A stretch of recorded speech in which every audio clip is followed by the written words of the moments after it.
Jury in the Donald Trump so-called hush money case deliberated for upwards of 4 hours today before being dismissed for the day. The 12-juror panel includes 2 attorneys by profession and, for the first time in U.S. history, will determine the fate of a president, deciding whether Trump is guilty of the 34 felony counts against him for allegedly falsifying business records related to a non-disclosure agreement settlement with adult film actress Stormy Daniels before the 2016 presidential election. Some of the instructions Judge Mershon gave the jury were this: they must not make a decision based on biases or stereotypes. They must set aside personal differences. They must not speculate how long sentencing may be or what punishment might be. That's up to the judge. They can't hold it against Trump for not testifying. They cannot convict Trump on Michael Cohen's testimony alone. Earlier this morning, former President Trump commented outside the courthouse. Mother Teresa could not beat these charges. These charges are rigged. The whole thing is rigged. The whole country's a mess between the borders and fake elections. And you have a trial like this where the judge is so conflicted he can't breathe. A concern for some legal scholars is that the prosecution did not reveal another crime Trump is accused that would elevate a bookkeeping misdemeanor to a felony, which may be a violation of Trump's constitutional rights. The jury resumes deliberating tomorrow morning at 9:30. Greg. Well, the Biden campaign staged a press conference Tuesday morning across the street from where the closing arguments in former President Trump's, quote, hush money trial were taking place. They used it to announce a new campaign ad. Native New Yorker actor Robert De Niro was also there and appeared to have a full-blown case of what's been called Trump derangement syndrome. I don't mean to scare you. No, wait, maybe I do mean to scare you. If Trump returns to the White House, you can kiss these freedoms goodbye that we all take for granted. And elections, forget about it. That's over. That's done. If he gets in, I can tell you right now, he will never leave. The 80-year-old actor was reportedly sent out there by the Biden campaign, was reading a statement that De Niro may or may not have written himself. Joining us now is the president of wallbuilders.com, Victory News contributor Tim Barton. Welcome to Victory News. Thanks, Greg. Good to be here. Okay, all along, the Biden campaign has tried to distance themselves from any involvement in the Trump trial, yet during closing arguments, they run De Niro out there and others across the street to do a press conference. Then they announced that Biden will speak from the White House, when a verdict comes. Any hypocrisy here, Tim?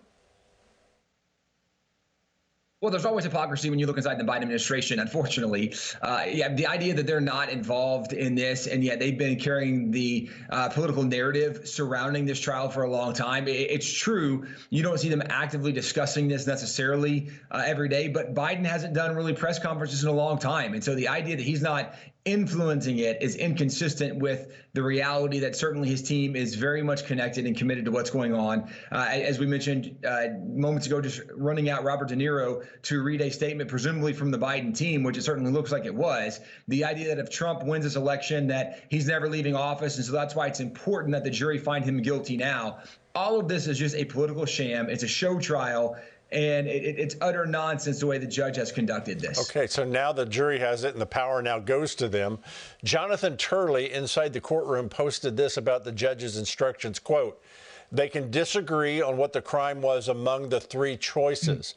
Thus, this means that they could split 4, 4, and 4, and he will still treat them as all being unanimous. Sounds to me like the judge is going to decide himself. Your thoughts? Yeah, there's no doubt. When you say that you can choose what you think he did wrong, and you don't all have to agree, because normally, right, we're looking at different counts, and what are we accusing him of doing? And then we need to have some uniformity on what these issues are. And he says, no, if you think he did anything wrong, as long as you all think he did something wrong, even if you disagree on what he did wrong, if you think he did wrong, just let us know, and we'll go ahead and we'll punish this guy accordingly. That's not how the American judicial system works. And yet that's what's happening right now. This is what we used to look at other nations and accuse nations of being banana republics for arbitrarily choosing how law was going to work. And yet Unfortunately, under the Biden administration and under this lawfare in America, this is exactly what we're seeing happen right now in this Trump trial. Okay, we're getting ready for the debates. The New York Post reports Donald Trump's strategy for the upcoming debate will be to pivot questions about his own legal battles by bringing up the president's son as well as Biden's connection to him. Your reaction to that strategy? I mean, I think it makes sense. I think what the Democrats have done is overplayed their hand in many ways. I think early on they recognized that probably Biden could not beat Trump in a stand-up election, right? If they're going head-to-head, it's not going to go well for him. And so it appears that the Democrat strategy was to either imprison or bankrupt Donald Trump, to do something to slow him down. Instead, all it's done is endear him to many people, often in the minority communities, who feel like they have oftentimes been mistreated by law enforcement or police or the government, the system as it were. And so all it's doing is making Trump more endearing to many of the groups that Democrats have depended on for a long time. I think it's going to backfire on Democrats. And certainly when Trump is able to say, look, it's not just me. They're accusing me and they're letting Hunter Biden get away with all these things, which is true, right? When you look at other people that are guilty of the things that they're accusing Trump of that have never been charged with a payoff and hush money. Let's talk about Bill Clinton. I mean, you can go down a very long list of Democrat political leaders, and the fact they're only bringing this against Trump shows it's politically motivated, not any kind of legal, ethical, or judicial system. Yeah, you're absolutely right, Tim. It's going to be interesting to watch the reaction as this verdict comes down. Tim Barton, thanks so much. Back to you in a moment.